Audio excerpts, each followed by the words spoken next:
ज़्यादा बैठते तथा 6 कम पास होते तो पास होने तथा फेल होने वालों का अनुपात 2:1 है। तो हमें बताना है कि परीक्षा में कितने विद्यार्थी बैठे।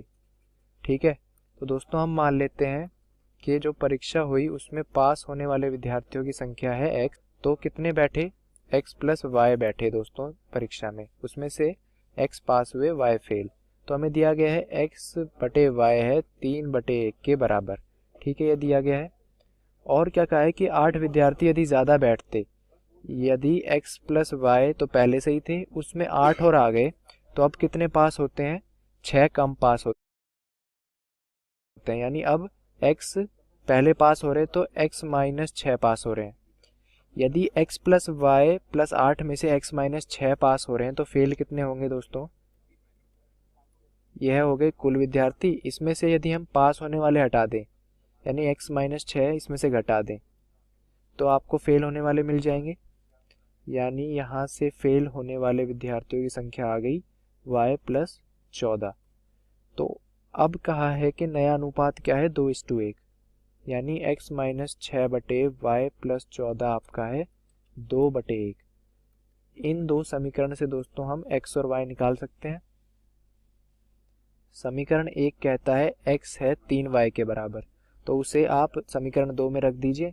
तो 3y माइनस 6 बटे y प्लस 14 बराबर 2, यानी 3y माइनस 6 बराबर 2y प्लस 28। यानी दोस्तों y आ गया 34 के बराबर। y 34 है तो x है 3 गुना y, यानी 3 गुना 34, यानी कितना आ जाएगा दोस्तों, यह आ गया आपका 102। ठीक है, तो कुल संख्या निकालनी थी कितने विद्यार्थी बैठे परीक्षा में, तो वह है आपके पास कितना, x प्लस वाई, तो आया 102 प्लस 34 दोस्तों 136 विद्यार्थी आ गया आपका उत्तर के परीक्षा में 136 विद्यार्थी बैठे थे। पहले 1 किलोमीटर का निश्चित किराया तथा इसके बाद के प्रत्येक किलोमीटर के लिए कुछ कम किराया। यदि एक दिन आलिया 5 किलोमीटर के 24 रुपये तथा किसी अन्य दिन के लिए 8 किलोमीटर के लिए 35 रुपये 40 पैसे का भुगतान करती है, तो पहले किलोमीटर तथा इसके बाद के प्रत्येक किलोमीटर का किराया ज्ञात कीजिए। ठीक है, तो हमें क्या क्या दिया हुआ कि पहले 1 किलोमीटर का किराया निश्चित है। पहले 1 किलोमीटर का किराया निश्चित है। ठीक है, निश्चित है, हम उसको मान लेते हैं कि वो है x रुपये। उसके बाद जो प्रत्येक किलोमीटर के बाद जो है कुछ किराया कम हो जाता है। ठीक है, मतलब बदलता हुआ जो किराया, बदला हुआ किराया जो कम होता है वो मान लेते हैं कि y रुपये प्रति किलोमीटर। ठीक है, अब जो है एक दिन आलिया 5 किलोमीटर के लिए, तो आलिया के द्वारा दूरी कितनी है, 5 किलोमीटर के लिए 24 रुपये देती है। ठीक है, 24 रुपये देती है, यानी 5 किलोमीटर का 24 रुपये, कुल दूरी होगी उसकी 5 किलोमीटर। यानी कि पहले किलोमीटर के लिए उसने दिया x रुपये और बचे जो 4 किलोमीटर है, यानी कि और जो प्रति किलोमीटर वो किराया y रुपये बाद में, तो 4 किलोमीटर के लिए कितना हो जाएगा 4y, और उसका कुल खर्चा कितना है 24 रुपये। ये हो गया हमारा समीकरण 1। उसके बाद क्या है, किसी अन्य दिन के लिए 8 किलोमीटर के लिए 35 रुपये 40 पैसे का भुगतान करती है, तो वही अन्य दिन भी पहले किलोमीटर का किराया x हो जाएगा। उसके बाद जो बचे 7 किलोमीटर है, क्योंकि पहले किलोमीटर का किराया तो फिक्स है, उसके बाद 7 किलोमीटर है, यानी कि 7 किलोमीटर का बदला हुआ किराया हो जाएगा, तो 7 गुणा y, और इसका कितना मान दिया उसने 35 रुपये 40 पैसे का भुगतान किया।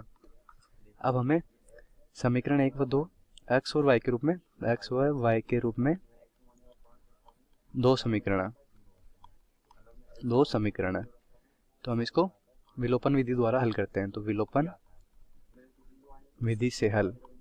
ठीक है, विलोपन विधि 4y बराबर 24 और x प्लस 7y बराबर 35.40। ठीक है, तो हम समीकरण को घटाते हैं, तो x का क्या हो जाएगा, विलोपन हो जाएगा, यानी कि x का विलोपन, x को विलोपित करने पर हमें क्या मिलेगा 4y, ये माइनस हो जाएंगे सारे, तो x का विलोपन हो जाएगा, 4y माइनस 7 हो जाएगा, माइनस का 3y, और हमें यहाँ कितना मिलेगा 24 माइनस 35.4, यानी कि हमें मिलेगा माइनस के 11.40।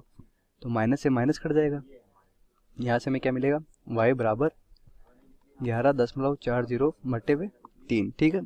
और ये किसके बराबर हो जाएगा, इसमें भाग देते हैं आगे, तो 3 3 9 बच गए तो 24, 3 8 24 0, यानी जो उसके बाद y का मान आ गया 3.8। अब समीकरण 2 से, समीकरण 2 में y का मान रखने पर, ठीक है, सॉरी समीकरण 1 में रखते हैं तो वो ईजी होगा। तो समीकरण 1 में रखेंगे क्योंकि समीकरण 2 में जो बड़ी संख्या है, बड़ी संख्या है और वो दशमलव में है। तो समीकरण 1 में y का मान रखने पर तो क्या हो जाएगा, x प्लस 4 गुणा 3.80 बराबर है 24 से, ठीक है। अभी x के रूप में एक समीकरण आ गई तो इसको गुणा कर लेते हैं, x बराबर 24 माइनस इसको गुणा करेंगे तो कितना आएगा 0, 4 बटा 32 का 2 हासिल का 3, 4 3 12 3 15, यानी 24 माइनस 15.20। तो x बराबर कितना हो गया 0.80 और ये कितना हो जाएगा 8.80, यानी जो हमें क्या पूछा था, हमें पूछा था कि पहले किलोमीटर का किराया और पहले किलोमीटर का किराया तथा इसके बाद के प्रत्येक किलोमीटर का किराया क्या होगा।